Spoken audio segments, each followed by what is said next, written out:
This has been a big bombshell. I mean, I've been working in Washington for 25 years, and it's rare to see something that has this much of a kind of explosive nature to it. A bunch of very, very senior White House and Trump administration officials created a group on Signal, the commercial messaging app, to discuss war plans for bombing the Houthi militants in Yemen because they were attacking U.S. warships in the area. But they inadvertently invited to the chat Jeffrey Goldberg, who's the editor-in-chief of The Atlantic magazine. He wasn't sure whether it was real or not, and once he realized that that was true, he got off the chat and wrote an article about it.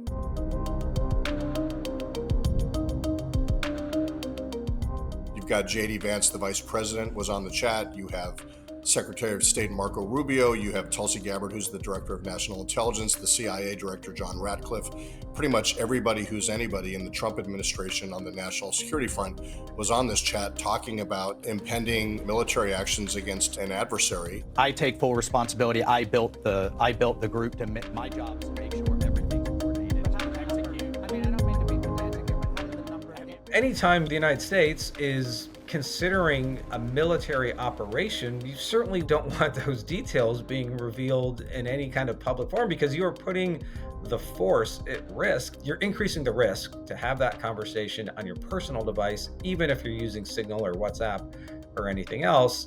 And if any foreign government adversary were targeting those devices for potential compromise, then that theoretically could have led to some leakage or spillage of those conversations.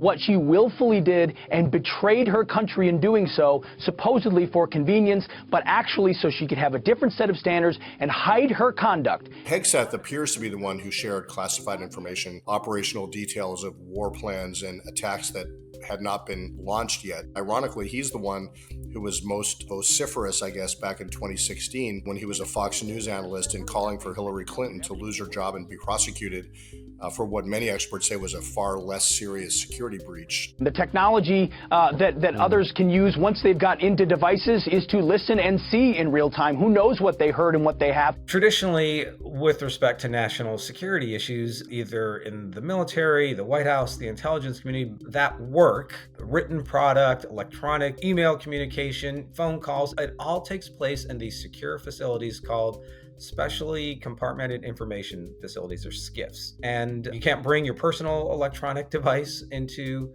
a SCIF. So my whole career, I left it in my car every day because you can't bring the phone into the office. If you do, you are in big trouble. Not everyone can live up to those standards. But if you are, then again, you have to abide by the rules and you have to acknowledge the sensitivity of the information you are dealing with and treat it appropriately. Conversations went at length about imminent military operations. I'm not going to get into the specifics. So you of refuse the to acknowledge whether you were on this group chat? Senator, I'm not going to get into the specifics. Why are you going to get into the specifics? Is it because it's all classified? Because this is currently under review by the National Security Because Council. it's all classified? If it's not classified, share the text now. This was not only sloppy, it not only violated all procedures, but if this information had gotten out, American lives could have been lost. Answer that in our opinion. I don't know anything about it. I'm not a big fan of The Atlantic. To me, it's a magazine that's going out of business.